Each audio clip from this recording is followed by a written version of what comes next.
azi ngo ese kamera ikora ute bimeze ute twumva yumva nyine ari ibintu bikaza arayikodesha nabizi ndi stage ko njye nari mbizi ndimo ndabyina ngiye arambwira ngo yaca no nayikreye ngo kandi ngo na kamera nayo nayizanye nawe wikodesheje ngo ese ni senka ni cyewe data we namwe ati wakabyare nagaruko bigenda uganiriza umuntu.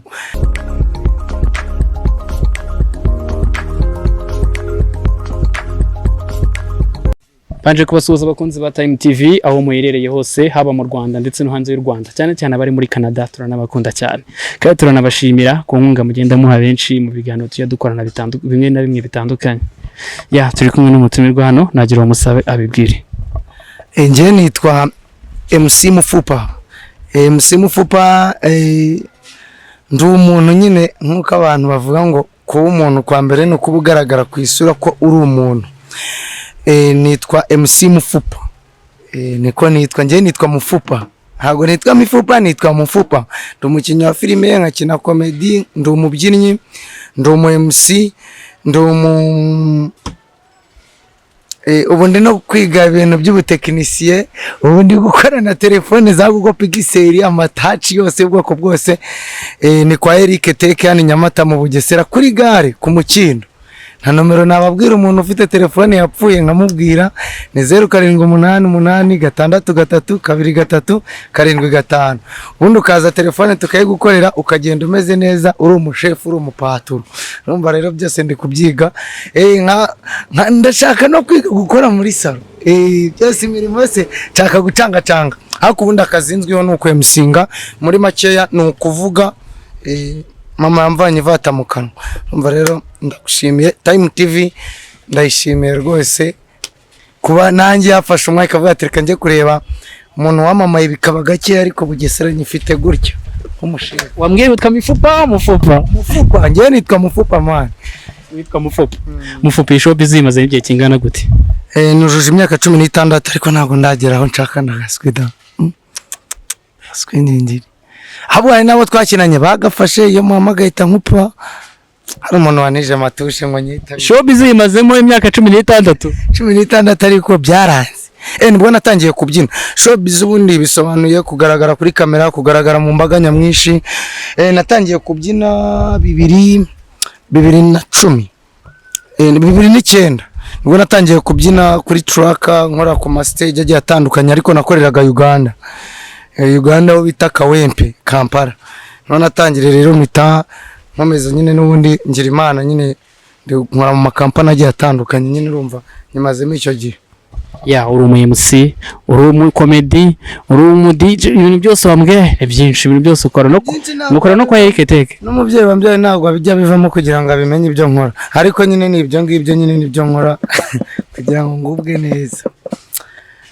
Ukora no kwa Eric Teke. Eric Teke kandi arimo aranyigisha ubu njye banzi gukora icyo bita nzikura muri telefone mu menya nimba ari screen yamenetse cyangwa touch motherboard irahinduka system charge ni ya touch ni ya matushe ni kwa Eric Teke Nyamata mu Bugesera ku Mukindo kuri gare. Bitureba ngiye kibazo izina nzi izina ahantu nkuzi iryo zina ryo ndinze muri comedy ntago nkuzi mu MC mubikiye n'ubundi nitwa MC Mufupa. Witwa MC Mufupa ariko muri comedy ntago witwa MC Mufupa babyita IG cyangwa ni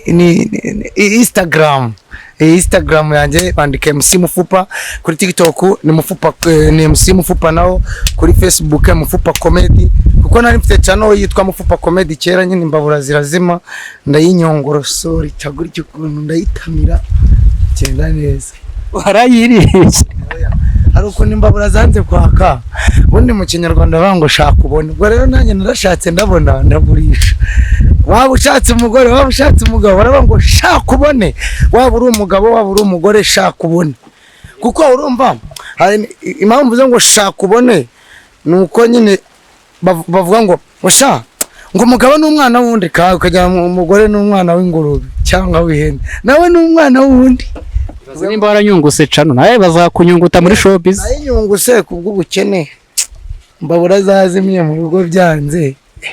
Hako ubu ngubu ndi muri Since ko mbaye TV show sinzi ko mbaye TV show ndizera wigeze kumukoresha ikiganiro mu minsi ishize twari turi kumwe na sinzi ko mbaye mwe twari turi kuri Time TV wigeze kumukoresha ikiganiro ndanakibona anshimira ariko nanjye ndamushimira ku rundi ruhande kuko turacyari kumwe abenshi bavugaga video ya mbere ijyaho naramubwiye ngo tire umuntu kamera umuntu aduca kamera twumvaga ko kamera nyine ari ibintu bihenze aduca ibihumbi senkani ngo gushutinga ndimo ndabyina kuri stage tutaragira nyine inshuti tutazi ngo ese kamera ikora ute bimeze ute twumva yumva nyine ari ibintu bikaza arayikodesha nabizi ndi stage ko nyina nimbizi ndimo ndabyina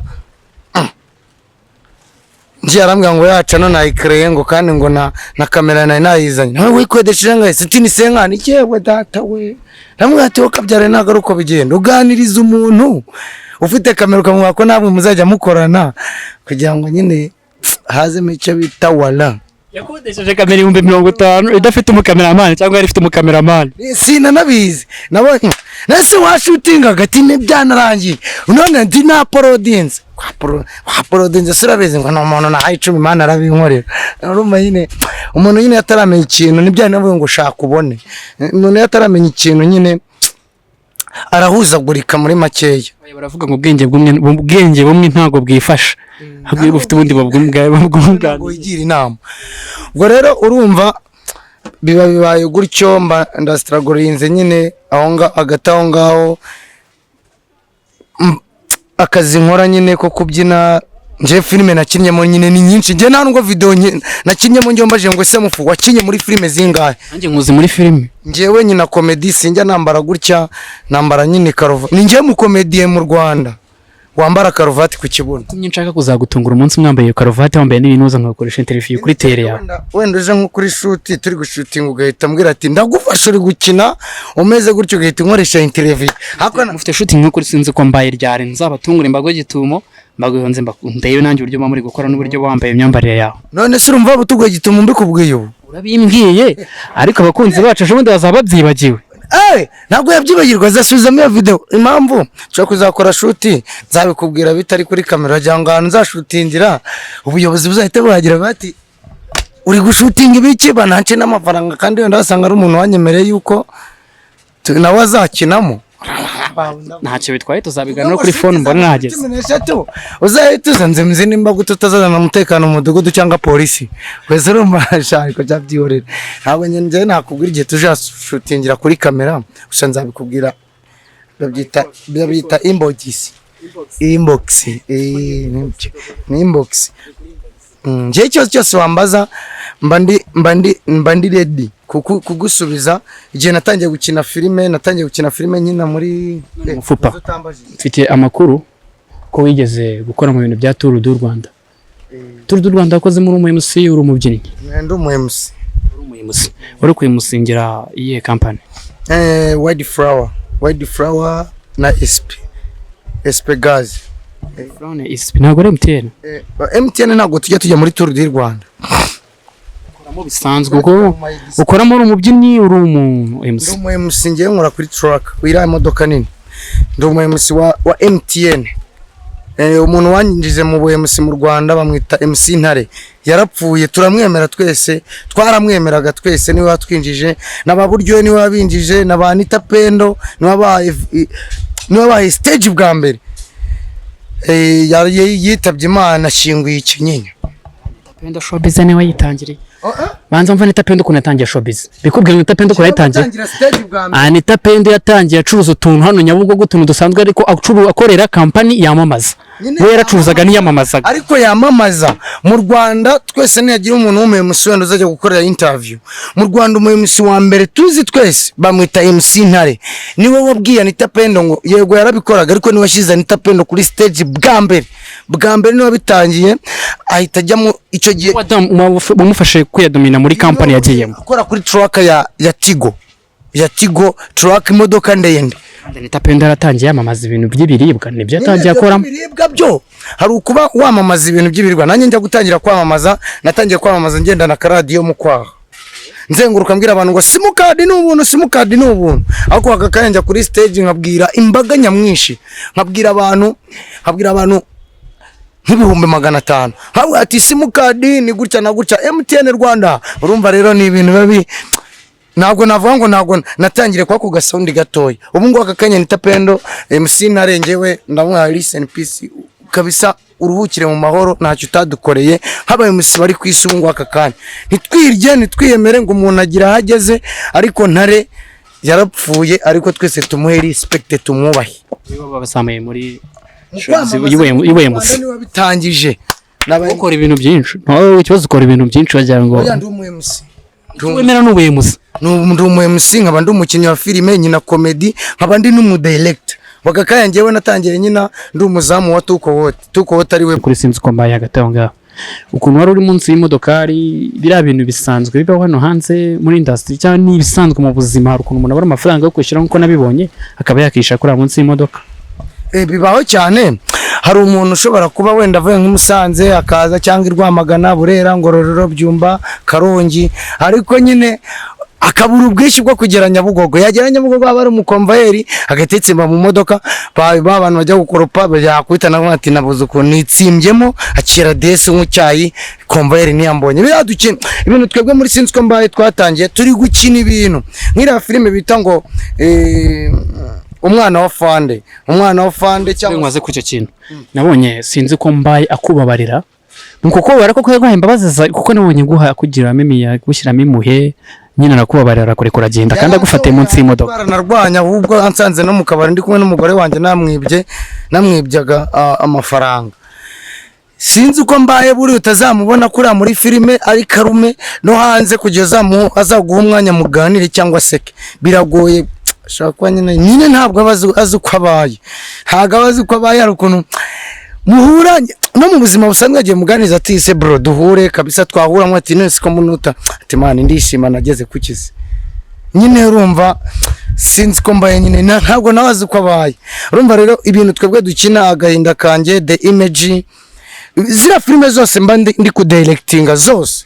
Njewe iyo ngiye kwandika filime, iyo ngiye ku directinga filime, ndeba ku iterambere riri hanze ahangaha, nkarebe se ibi bintu ko ndi kubitekereza, nkabibwira nk'abakinnyi, nkabwira nka Kanani, nkamubwira ati uzakina umeze gutya, akambwira ati si ibyo bintu bizatwika, nkamubwira ati ibi bintu ngiye kukubwira nuko runaka byagenze gutyo umuturanyi wanjye.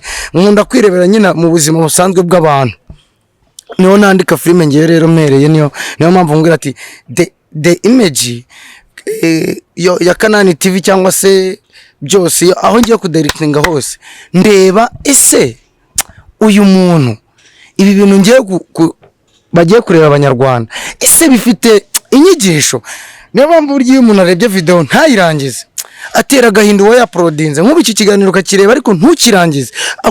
Uwo muntu abakoze ikese abagukubise nk'igipfunsi mu mugongo, ako kikanga guhinguka imbere ku mutima, ukarwara amaraso agakora icyo bita walekala muri wanchekale muri wala. Ariko filime mukora ziba zirimo nk'ubutumwa bugiye butandukanye, ziba zirimo ubutumwa.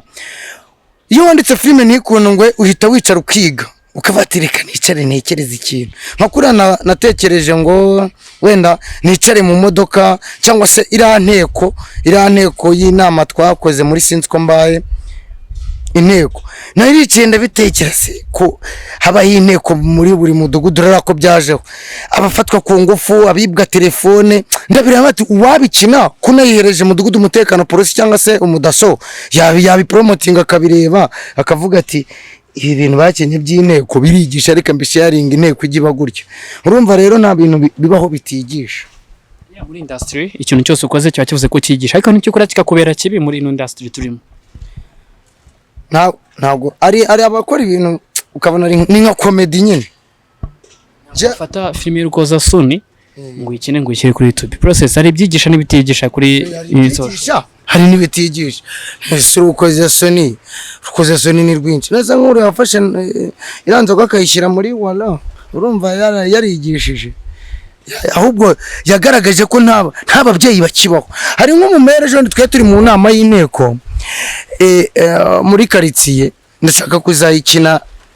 Yafashe amavuta umugabo we yasanze atarahisha, aramubwira ati se kuki watetse ku cyangwa bagirana amakimbirane, amukubita urushyi. Umugore afata amazi amumena mu mugongo wose urashya. Umaze gushya umugore polisi iramufata nyine abizi ko igihugu turimo ari icyo kureba ikosa kurindi barangije baramufunga mukatira imyaka 4 ubu ngubu yarafunguye yari ari mu nteko arimo asaba imbabazi avuga ati munsabire umugabo wanjye agaruke mu rugo byaragoranye ubu ngubu ngiye ndasaba imbabazi n'abantu ariko ikintu yongeyeho nashebeje abagore bose baba mu gihugu cy'u Rwanda babaho ku isi yose cyo kumena amazi ashyushye umugabo wanjye kandi ari guhaha urumva rero nyine iyo umuntu agiye gukora ikintu areba imbogamizi zizaba after